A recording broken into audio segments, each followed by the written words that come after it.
You think you're safe. You've built walls, reputation, morality, performance, tradition.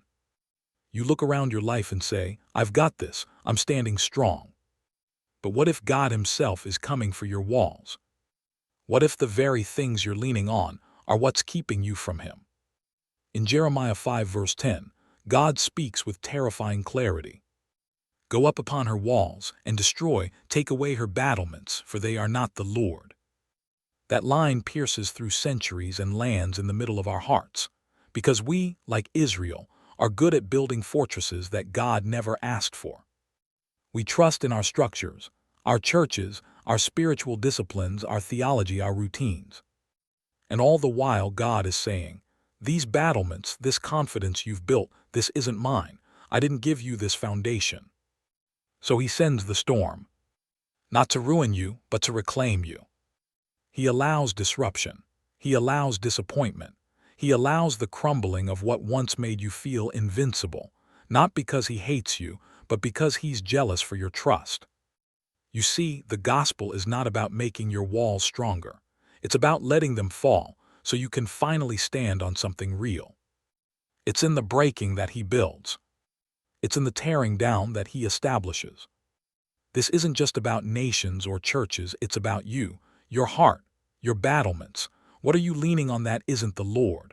What have you called faith that's actually self-reliance? What looks holy from the outside but is hollow underneath? God doesn't destroy to punish. He dismantles to purify. And today, if the shaking has begun, if your battlements are trembling under the weight of truth, don't panic. Don't resist. Look up. He's not making a full end. He's just taking down what was never His to begin with, so that what's left will finally be real. There's a strange kind of peace in control. Even when life is unstable, if we feel like we're managing something, our image, our routine, our reputation, we convince ourselves we're safe. We tell ourselves we're standing in faith, but really we're clinging to what we can predict. And over time, that comfort becomes a stronghold. The problem, God never called us to be fortified. He called us to be surrendered. The battlements may look like spiritual maturity from the outside, but inside they're often made of fear. Fear of failure, fear of being exposed, fear of what might happen if we really let God in past the gates, into the rooms we've kept locked. But He won't stand outside politely forever. Love doesn't stay at a distance. When God sees walls that keep Him out, He doesn't admire the architecture, He tears it down. And He does it through storms. Not always visible ones.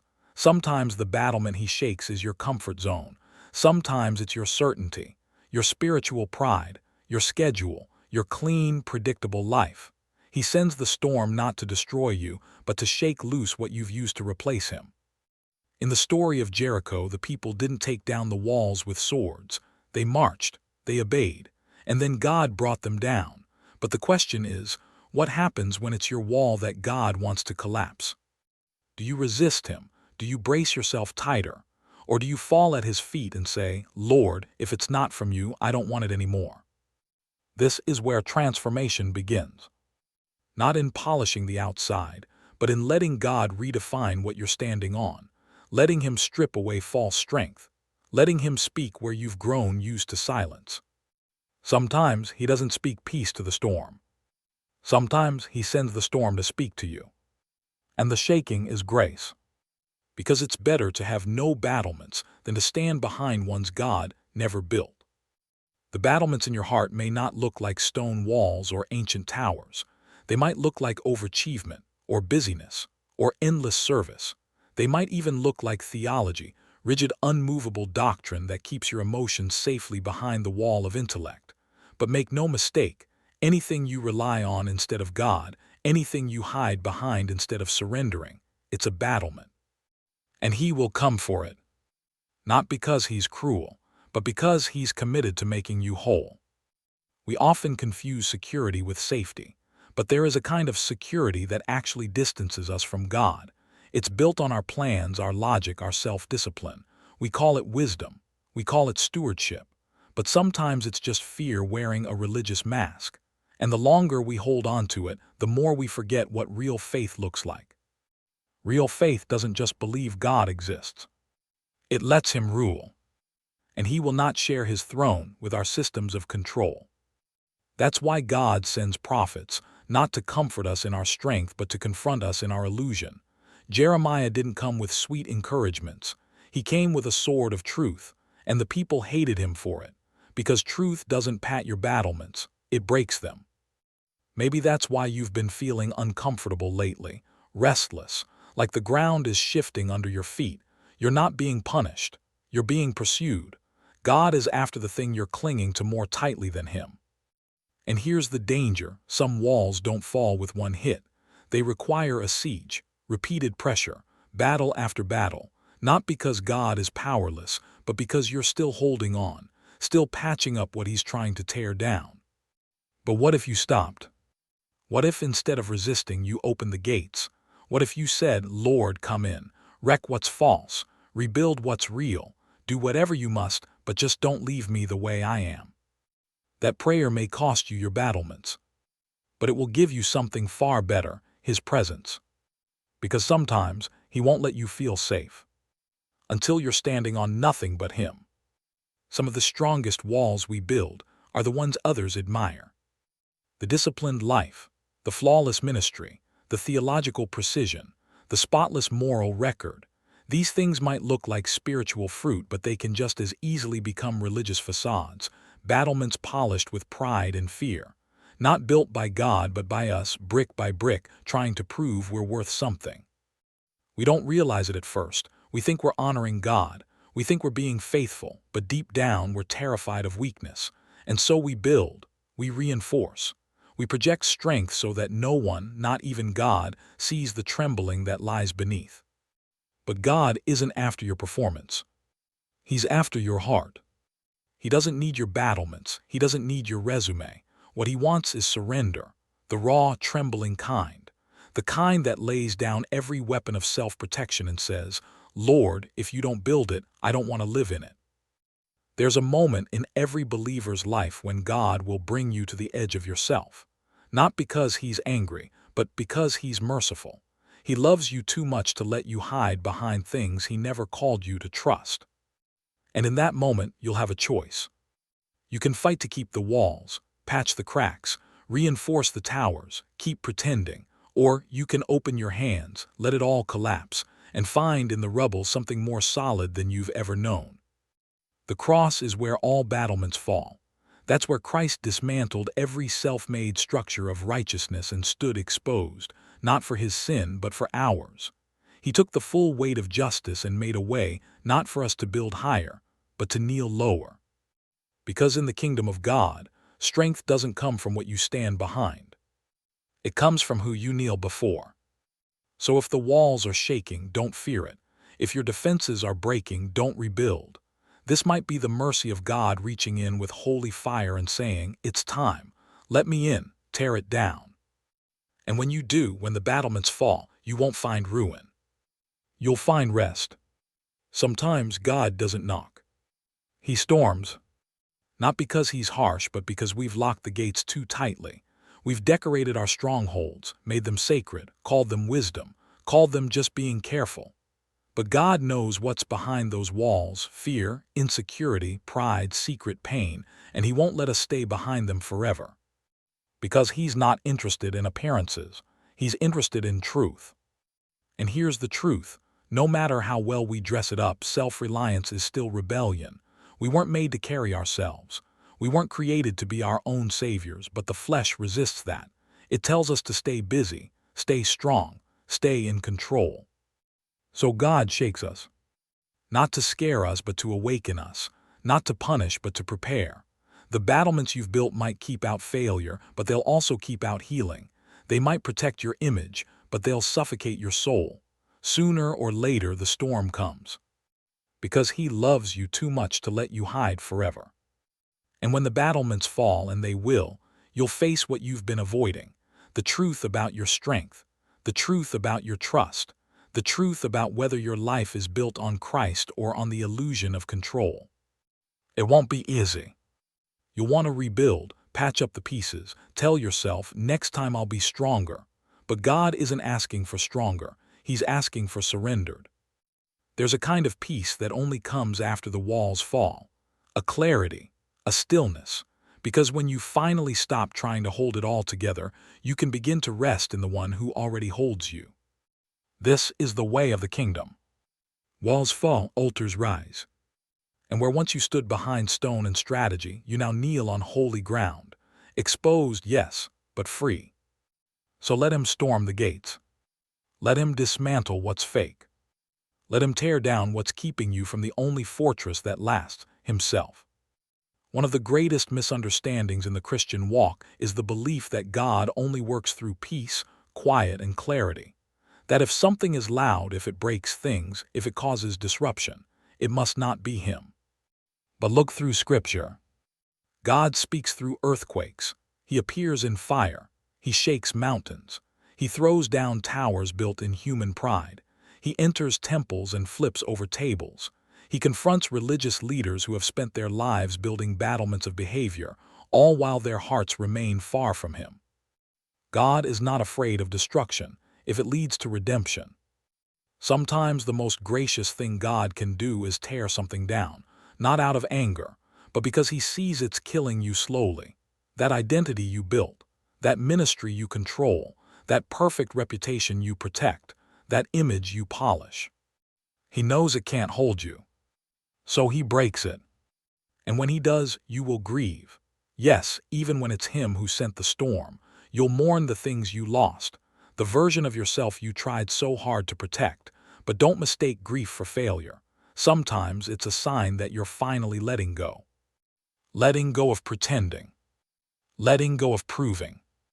Letting go of your name on the wall and choosing instead to lift up his. That's when the battleground becomes holy, not because you've won, but because you've surrendered. And in that surrender, you'll feel something unfamiliar: peace. Not the peace that comes from control, the peace that comes from trust. When God storms your battlements, he doesn't leave ashes. He lays a foundation. And from there, he begins to build something no enemy can breach, no wind can shake, no lie can collapse. You, built not on fear but on faith. Not on performance but on presence. Not behind walls but beneath his wings. So if you're standing in the rubble today, don't reach for your tools. Raise your hands. Because this broken ground is the beginning of something eternal. Do you know what happens after the walls fall? There's silence, stillness, and then clarity. For the first time, you start to see what those battlements were really hiding. Not just fear or control, but wounds. Wounds you never had time to heal because you were too busy being strong. Pain you never processed because you were too focused on building. Guilt you buried under spiritual activity. And now, without the noise, without the scaffolding, it's all there. But so is God. Not in judgment, not in accusation, in mercy, in presence, in the quiet strength of a father who was never impressed with your battlements, but always in love with your soul.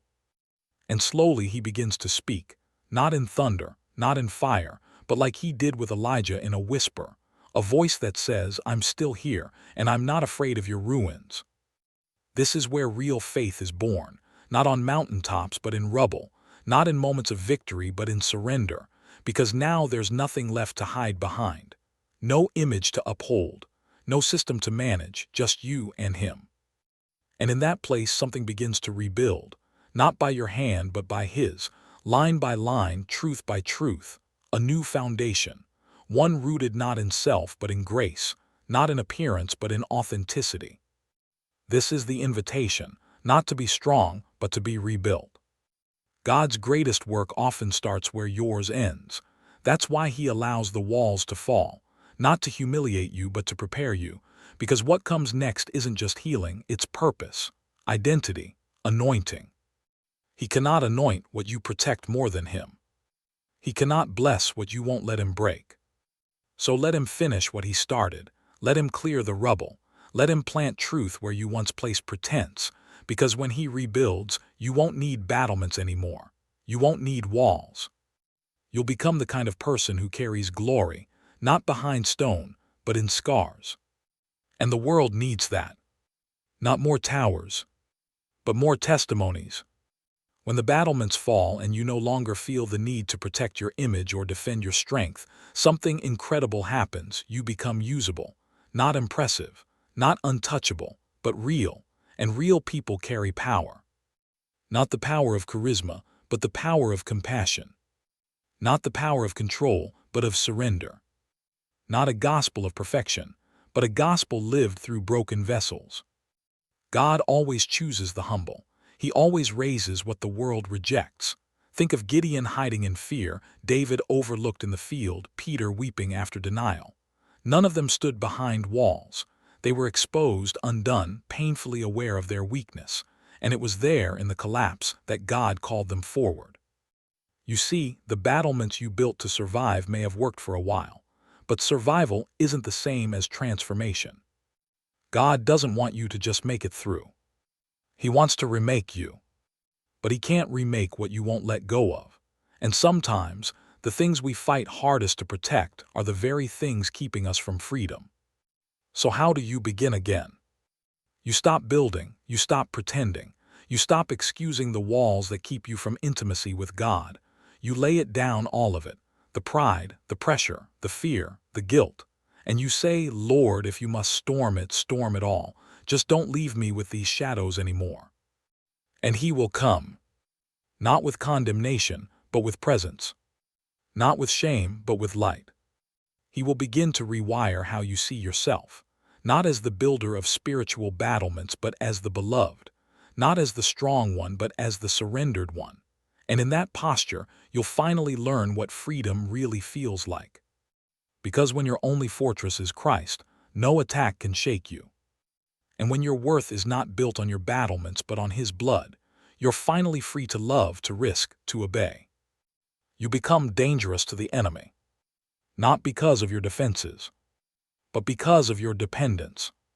When the dust settles and all that remains is Christ, you'll realize something. You didn't lose anything that mattered. You only lost what was in the way. The battlements were never your strength. They were your shield against surrender.